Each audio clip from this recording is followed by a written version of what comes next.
நம்ம உடம்பு ஆரோக்கியமா இருக்கிறதுக்கு பல நல்ல உணவுகள் எடுத்துக்கிறோம். நம்ம மனசு சரியாகிறதுக்கு பல தியான முறைகள் எடுத்துக்கிறோம். இதெல்லாம் செஞ்சாலுமே சிலருக்கு வாழ்க்கையில என்னடா இது பிரச்சனை ஒரு மாரி இருக்கு. உடம்பு ஒரு மாரி இருக்கு. சரியில்லையே. இந்த மாரி பல முறைகள், பல நிகழ்வுகள், பல விஷயங்கள் செஞ்ச பிறகும் நமக்கு இப்படி இருக்கே அப்படின்னு காரணம் என்ன தெரியுமா? இதுக்கு எக்ஸாம்பிள் எப்படி? அதாவது நம்ம உடம்புல முழுமையான பிரபஞ்ச சக்தி இருக்கா? இல்லையா? நம்ம கடத்திக்கிட்டு இருக்கா? இல்லையான்னு எப்படி ஈஸியா தெரிஞ்சுக்கலாம் அப்படின்னா, சின்ன சின்ன டிப்ஸ் தாங்க. சின்ன சின்ன விஷயங்கள் தான். நமக்கு உயிர் சக்தி, இந்த பிரபஞ்ச சக்தி, பிராண சக்தி கம்மியா இருக்குன்னு நம்ம மூச்சு விட்டுட்டு இருக்கோமே, அப்புறம் எங்க பிராண சக்தி கம்மியா இருக்குன்னு கேட்கிறீங்களா? நம்ம உணவு சாப்பிடுறதுனால வரக்கூடிய சக்தி, நம்ம மூச்சு காத்து எடுக்கிறதுனால வரக்கூடிய சக்தி, நம்ம மெடிடேஷன் தியானம் பண்ணதால வரக்கூடிய சக்தி எல்லாமே வேற, வேற, வேற. இந்த பிரபஞ்ச சக்தி வேற. உயிர் சக்திங்கிறது வேற. சரிங்களா? அப்ப இந்த உயிர் சக்தி எப்படி தான் எடுப்பதுன்னு கேட்கிறீங்களா? பார்த்து நீங்க அதில சொல்லிக் குடுக்குற விஷயங்கள பிராக்டிஸ் பண்ணி நீங்க பயன்படுத்தி, அந்த பிரபஞ்ச சக்தியோட நம்மளையும் சேர்ந்து நம்ம உயிர் சக்திய இணைத்து, நம்ம வாழ்க்கைக்கு எது வேணுமோ அத முழுமை அடைவதற்கு நம்ம அத பயன்படுத்தி முழுமை அடையலாம். வாங்க எல்லாருமே ரேக்கி கத்துப்போம். வாழ்க வளமுடன். Healing hands education healing centre தங்களை அன்புடன் வரவேற்கிறது. நம்ம உடம்பு ஆரோக்கியமா இருக்கிறதுக்கு பல நல்ல உணவுகள் எடுத்துக்கிறோம். நம்ம மனசு சரியாகிறதுக்கு பல தியான முறைகள் எடுத்துக்கிறோம். இதெல்லாம் செஞ்சாலுமே சிலருக்கு வாழ்க்கையில என்னடா இது பிரச்சனை ஒரு மாரி இருக்கு. உடம்பு ஒரு மாரி இருக்கு. சரியில்லையே. இந்த மாரி பல முறைகள், பல நிகழ்வுகள், பல விஷயங்கள் செஞ்ச பிறகும் நமக்கு இப்படி இருக்கே அப்படின்னு காரணம் என்ன தெரியுங்களா? பிரபஞ்ச சக்தி, இந்த இயற்கை சக்தி, இந்த சக்தி நம்ம உடம்புல முழுமையாக இல்ல அப்படின்னு தான் அர்த்தம். சரி இதுக்கு எக்ஸாம்பிள் எப்படி? அதாவது நம்ம உடம்புல முழுமையான பிரபஞ்ச சக்தி இருக்கா? இல்லையா? நம்ம கடத்திக்கிட்டு இருக்கா? இல்லையான்னு எப்படி ஈஸியா தெரிஞ்சுக்கலாம் அப்படின்னா, சின்ன சின்ன டிப்ஸ் தாங்க. சின்ன சின்ன விஷயங்கள் தாங்க.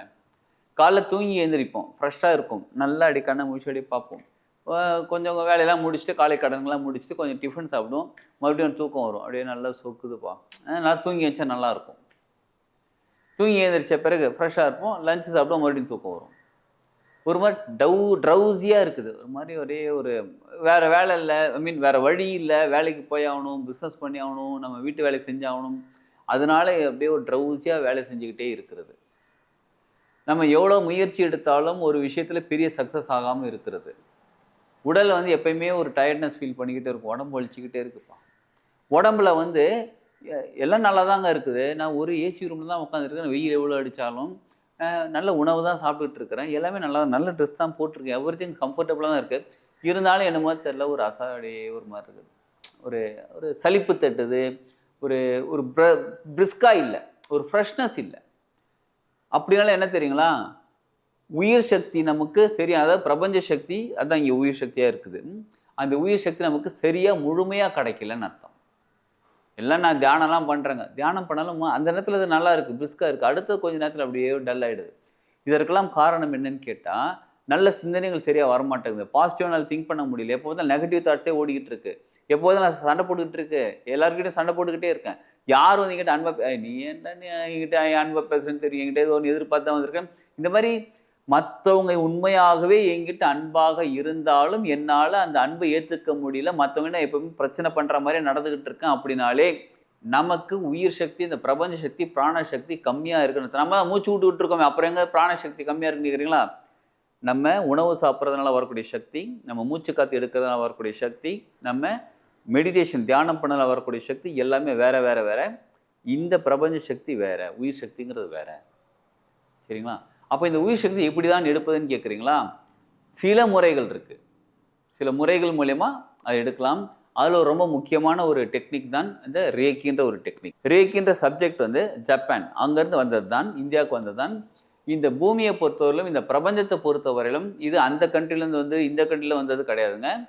மொத்தமா இந்த பிரபஞ்சம் இந்த பூமிக்கு ஒரு நல்ல விஷயத்த குடுத்துருக்காங்க. அந்த கலை தான் இந்த ரேக்கி. அப்ப இந்த ரேக்கின்ற கலையை பயன்படுத்தி என்னெல்லாம் பண்ண முடியும்னு கேட்குறீங்களா? நம்ம உடம்பு சரி பண்ணிக்க முடியும். நம்ம மனசு சரி பண்ணிக்க முடியும். நம்ம பொருளாதார நிலையை சரி பண்ணிக்க முடியும். நம்ம உறவுகள சரி பண்ணிக்க முடியும். நம்ம வாழ்க்கைய மொத்தமா சரி பண்ணிக்க முடியுங்க. அதெல்லாம் ஓகே. எனக்கு இந்த வாழ்க்கைலாம் திருப்தியா இருக்குது. நான் எப்பயுமே பக்தி மார்க்கம், கடவுள், இறைவன், ஆண்டவன் அந்த மாரி நான் போகணும்னு விருப்பப்படுறேன். அதற்கும் இந்த ரேக்கியில வழி இருக்கு. குருமார்கள் எப்படி கனெக்ட் பண்றது? நம்ம எப்படி அவங்க கிட்ட பேசுறது? என்னது சூட்சும குருமார்கள்ட்ட பேச முடியுமா? எஸ் பேச முடியும். அனுபவம். நம்ம டீம் மெம்பர்ஸ் அனுபவிச்சுட்டு இருக்காங்க. நம்ம ஸ்டூடண்ட்ஸ் அனுபவிச்சுட்டு இருக்காங்க. பேசிட்டு இருக்காங்க. சரிங்களா? இத சாதாரண நிலையில இருக்கிறவங்கள பண்ண முடியுமா? நான் ஒண்ணும் பெரிய படிப்பு படிக்கல. நான் ஒண்ணும் பெரிய பணக்காரனா இல்ல. அந்த மாரிலாம் எல்லாராலயும் படிக்க முடியுங்க. எல்லாரும் மனிதர்கள் தாங்க. எல்லாராலயும் இது சாதிக்க முடியும். சில பயிற்சிகள் செய்யும்போது. சரிங்களா? அந்த பயிற்சிகள் என்னென்ன நம்ம ரேக்கி கிளாஸில் சொல்லி தருவோம். இந்த மாதம் 6ஆம் தேதி அன்னைக்கு சனிக்கிழமை அன்னைக்கு காலையில் 6 மணிலேருந்து 7 மணிலேருந்து ரேக்கி கிளாஸ் நடக்க இருக்குது. இதை பற்றி நீங்கள் டீட்டெயில் தெரிஞ்சுக்கிறது வீடியோவில் இருக்கக்கூடிய காண்டாக்ட் நம்பர் காண்டாக்ட் பண்ணி டீட்டெயில் தெரிஞ்சுக்கோங்க, ஜாயின் பண்ணுங்கள். இது மொத்தம் 8 கிளாஸ் நடக்கும். அதாவது Saturday Sunday morning 6 to 7 class நடக்கும்.